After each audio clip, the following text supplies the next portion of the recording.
We are getting some breaking news in the investigation into the disappearance of Nancy Guthrie. Subscribe right now. Hit that notification bell.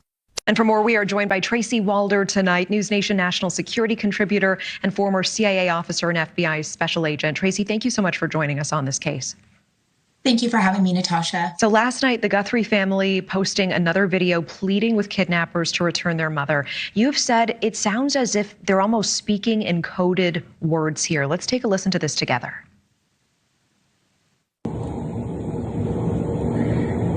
We received your message and we understand. We beg you now to return our mother to us so that we can celebrate with her.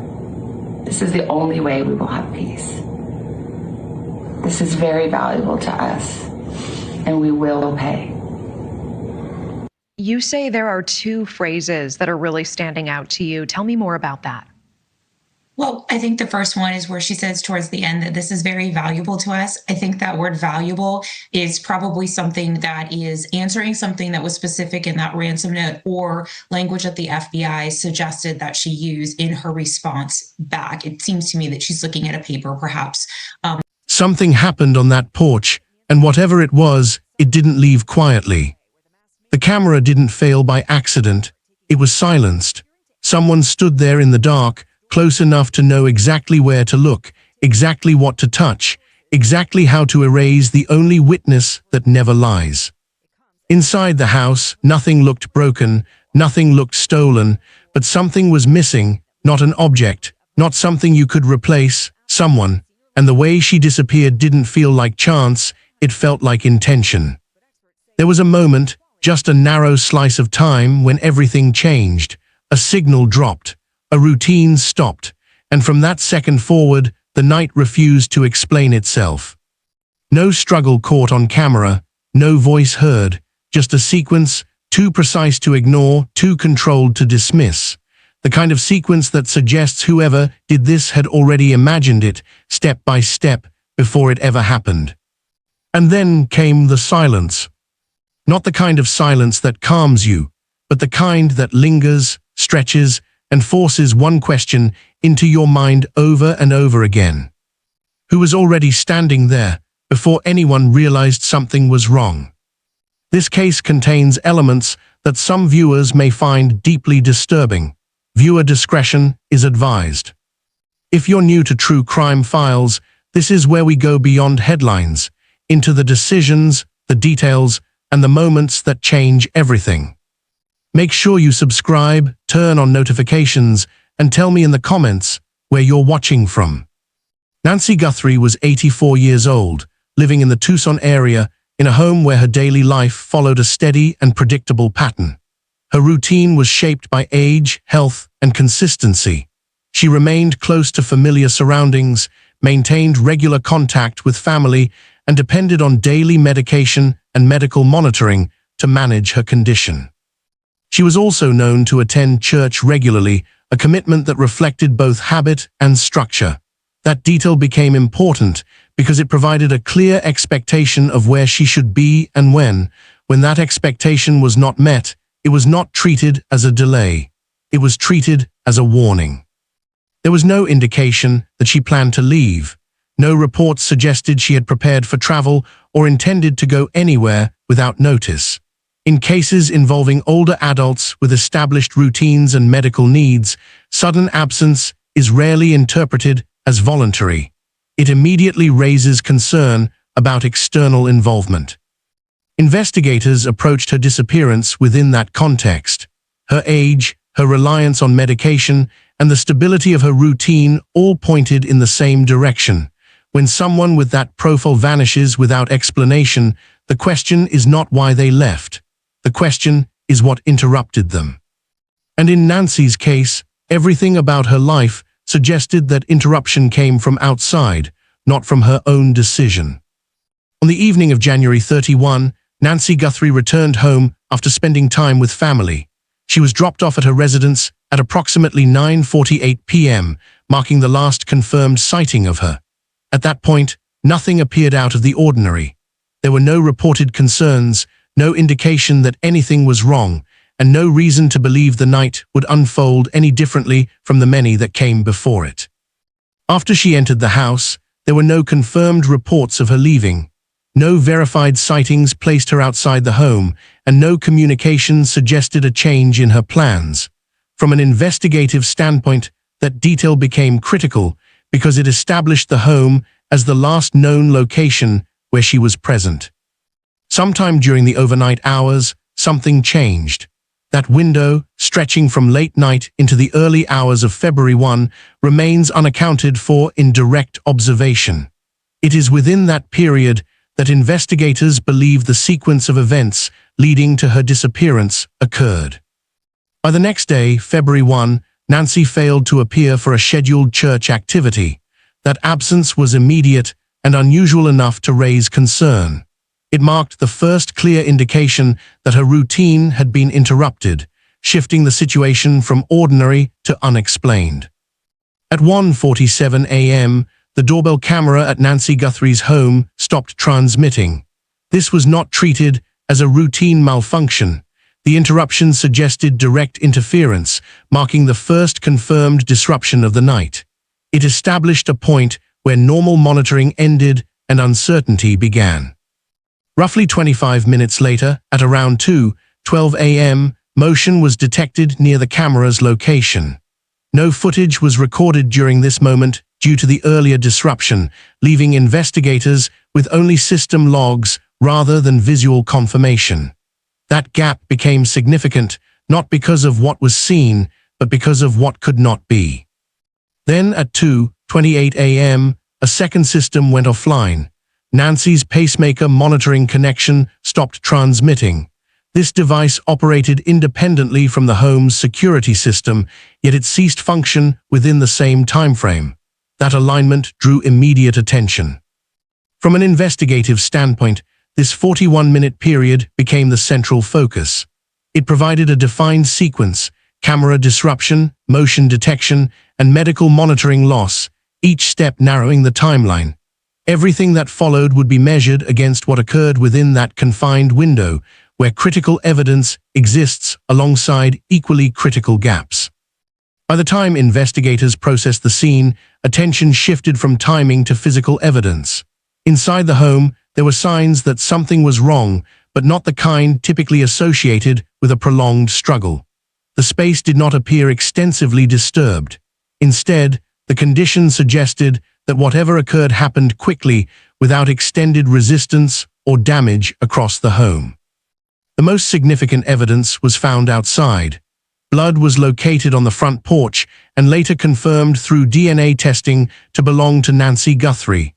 That detail established that a physical incident had taken place at or near the entrance of the home. It directly connected her to the point where investigators believe the event unfolded. Access points also became critical. Reports indicated that doors at the rear of the home were found open.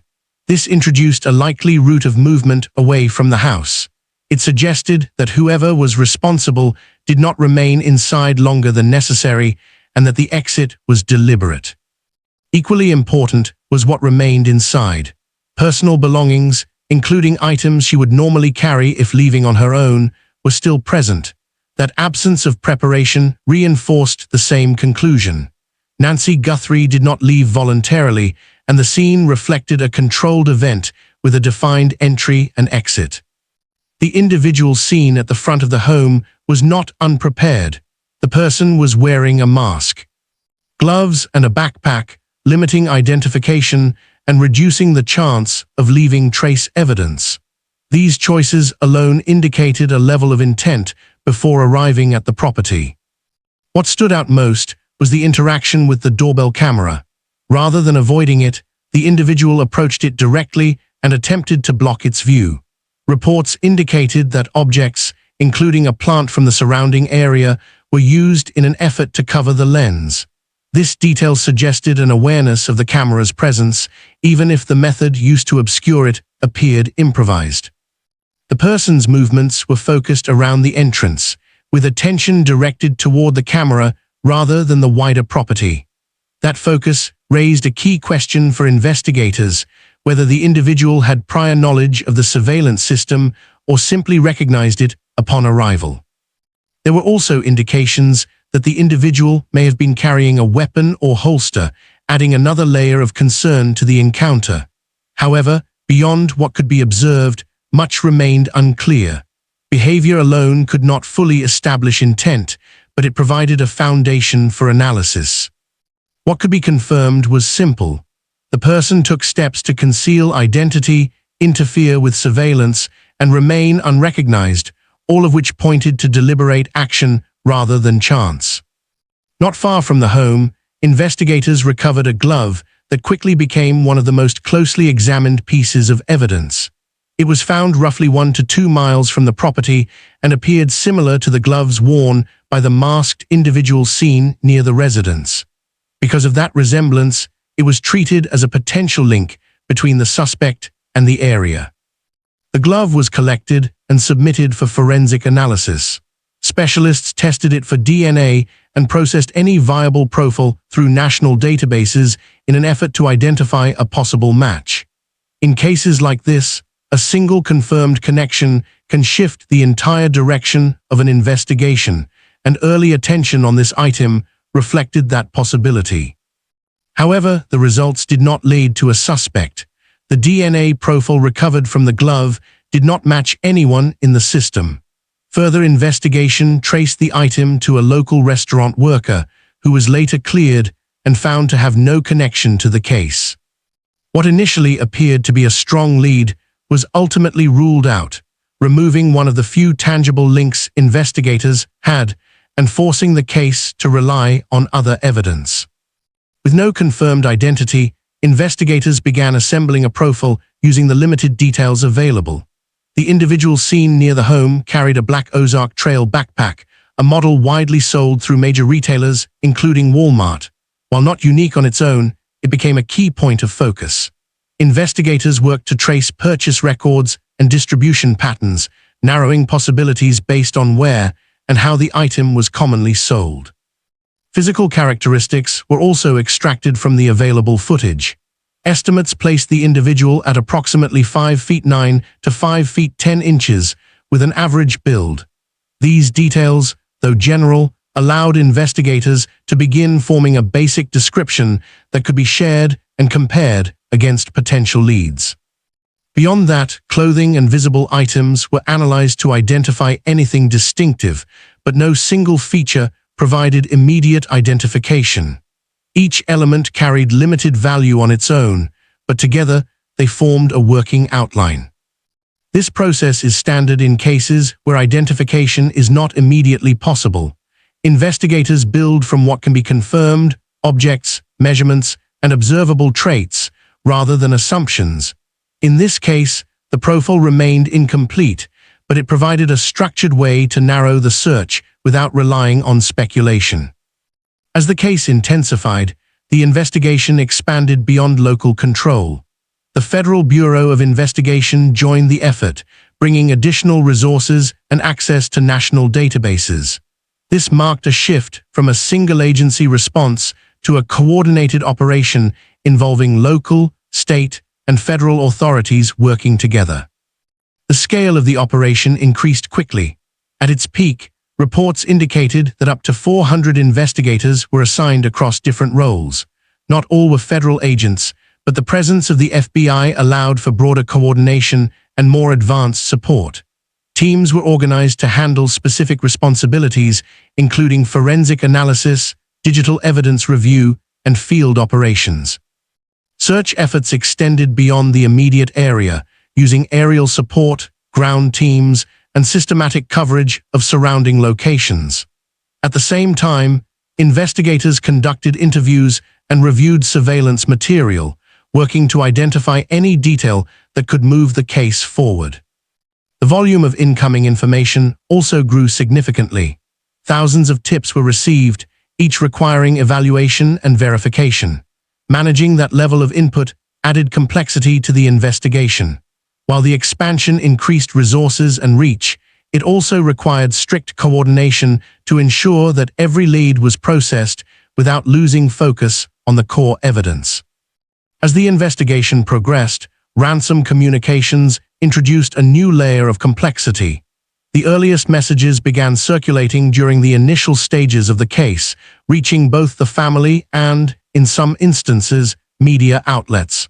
What made these communications significant was not just their existence, but the level of detail they contained.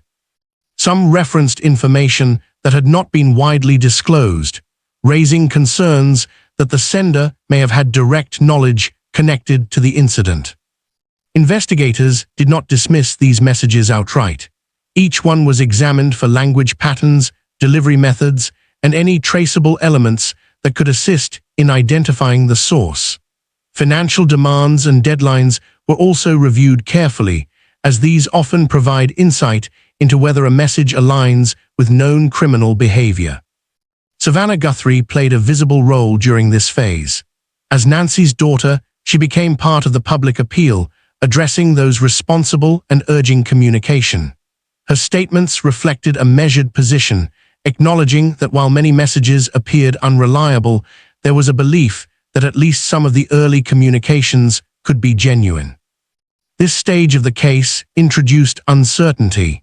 If even one of those early messages was authentic, it may have represented the only direct contact from whoever was responsible. As the case progressed, the nature of the messages began to shift in a way that changed the direction of the investigation. What had initially been treated as potentially credible communication started to evolve into something far less reliable. New messages were no longer limited to private channels. Instead, they began appearing through media outlets, reaching a wider audience almost immediately. This change brought a different kind of pressure. The content of these later communications did not align. Some messages claimed that Nancy was no longer alive, while others suggested she had been seen elsewhere, introducing locations that could not be confirmed. These were not minor inconsistencies. They were direct contradictions, each one pointing investigators in a different direction. Authorities also began to identify a pattern within these newer messages. Some were determined to be false, sent by individuals with no connection to the case. This introduced a second layer of complexity, where the investigation was no longer focused solely on finding credible leads, but also on filtering out deliberate misinformation. As a result, the role of these messages changed. What once appeared to offer possible direction became a source of distraction, forcing investigators to rely more heavily on verifiable evidence. As the volume of messages grew, public analysis began to play a role in how they were understood. Former intelligence and law enforcement professionals offered their perspectives, focusing on whether the communications aligned with known patterns in real cases. Tracy Walder, a former CIA officer and FBI agent, noted that the structure and timing of several messages did not match what is typically seen in controlled ransom situations.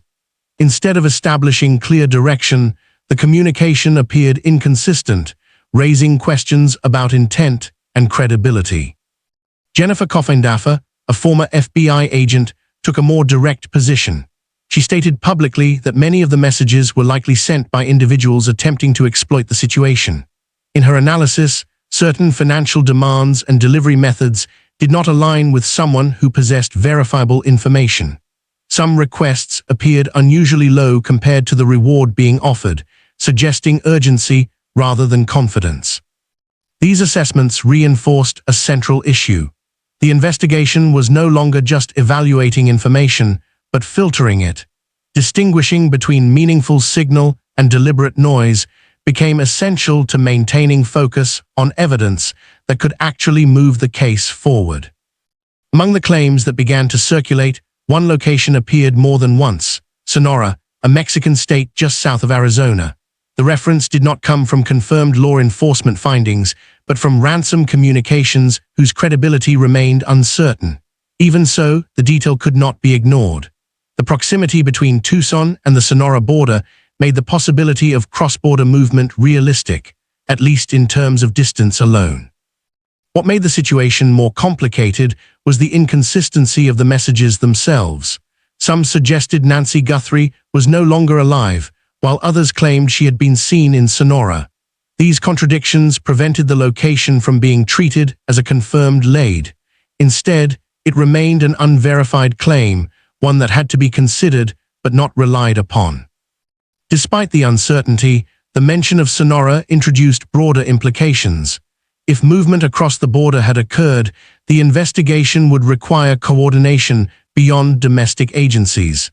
Jurisdiction, evidence handling, and search efforts would all become more complex. For investigators, the challenge was clear. The reference expanded the scope of what was possible while offering no confirmation that it was real. As the investigation continued without a clear resolution, attention began to shift toward those responsible for leading the case. Sheriff Chris Nanos, who oversaw the local response, faced increasing public scrutiny. Questions emerged regarding early investigative decisions, communication with the public, and how key aspects of the case had been managed during its initial stages. These concerns did not establish wrongdoing, but they placed leadership under closer examination. At the same time, reports indicated tension between agencies involved in the investigation, particularly around the handling of forensic evidence. In cases of this scale, coordination is critical, and any disagreement can affect both progress and perception. Public trust became a growing factor. As the case remained unresolved, concern and skepticism increased. The absence of definitive answers led to broader questions about effectiveness and transparency. This shift added pressure, requiring investigators to maintain focus on the evidence while responding to heightened expectations from both officials and the public. As the case drew wider attention, the volume of incoming information increased to a level that became difficult to manage efficiently. Investigators received more than 13,000 tips, with some reports placing the total closer to 18,000. Each one had to be reviewed, regardless of how limited or repetitive it appeared, because even a single overlooked detail could be critical. Many of these tips were duplicates, incomplete accounts, or unrelated observations. Even so, they required time and verification before they could be dismissed. This created a situation where the challenge was not a lack of leads, but an overwhelming number of them. At the same time, resources had to be divided across multiple priorities. Teams were responsible for processing physical evidence, continuing field operations, and analyzing new information as it arrived. Balancing these tasks required constant coordination. The scale of incoming data added complexity to the investigation, making progress less visible and dependent on careful elimination rather than immediate breakthroughs. As the investigation continued without resolution, the case remained deeply personal for the family. Savannah Guthrie became the most visible voice, appearing in public appeals alongside her siblings. Their messages were direct and measured, but carried clear emotion, addressing those responsible and stating they were willing to communicate if it meant gaining information. The family also increased efforts through financial incentives. A reward was announced and later expanded, reaching up to $1 million, alongside a separate federal reward offered through authorities. The combined amount reflected both the seriousness of the case and the urgency behind their search for answers. Public appeals were structured to encourage cooperation. They asked anyone with credible information to come forward, while also addressing the possibility of direct contact from whoever was responsible. The tone remained focused, balancing urgency with the need to keep communication open. Despite these efforts, the absence of confirmed answers persisted. For the family, the situation remained unresolved, defined by continued waiting rather than closure. At this stage, the investigation is defined not by new breakthroughs, but by the consistency of what has already been established. The available evidence continues to point in a single direction, while remaining incomplete in key areas. Blood confirmed to belong to Nancy Guthrie was found at the entrance of the home, reinforcing the conclusion that a physical incident occurred at that location. There have been no confirmed sightings placing her elsewhere, and no verified evidence contradicting the belief that she was taken against her will. At the same time, no suspect has been identified, and no arrest has been made. The individual captured on camera remains unknown, and efforts to match that image to a known identity have not produced results. Ransom communications introduced the possibility of direct contact, but their credibility remains uncertain. Some have been dismissed as false, while others have not been fully verified. This has limited their value in advancing the investigation. Taken together, the case remains centered on the initial evidence. It provides direction, but not resolution, leaving critical gaps that have yet to be filled. The case remains active, with no confirmed suspect identified and no arrests made. Investigators at both the local and federal level continue to review evidence, but no breakthrough has been publicly confirmed. The individual captured near the home has not been identified, and no verified information has placed Nancy Guthrie in a confirmed location since the night she disappeared. Authorities have not issued a definitive conclusion regarding what happened, and the investigation continues to move forward at a measured pace. Evidence is still being analyzed, surveillance material reviewed, and incoming tips evaluated as they are received. Recent updates have been limited, reflecting the complexity of the case rather than a lack of effort. While the scale of the investigation remains significant, progress has not produced a clear outcome. At this stage, the case continues without resolution, defined by ongoing work and the absence of confirmed answers. At this stage, the case is defined by what remains unknown. Investigators have not identified a suspect, and no arrests have been made. The available evidence indicates that Nancy Guthrie was taken against her will, but it does not establish who was responsible or where she was taken.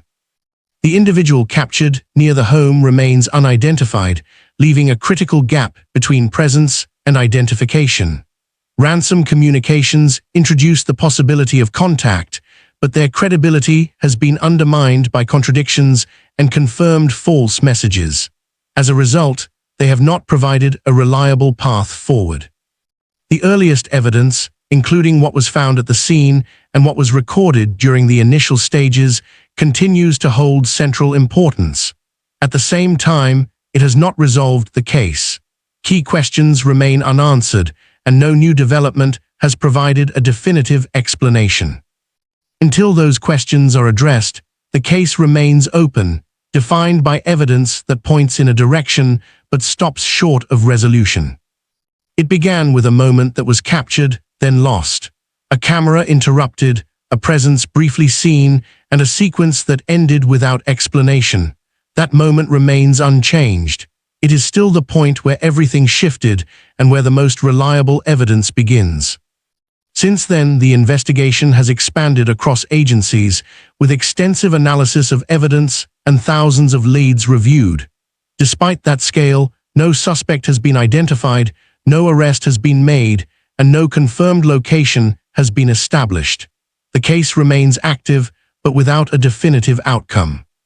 What follows is not a lack of effort, but a lack of answers. The details have been examined extensively, yet key questions remain unresolved. If you want investigations broken down with clarity and facts, subscribe to True Crime Files. Cases like this are still open, and the smallest detail can still matter.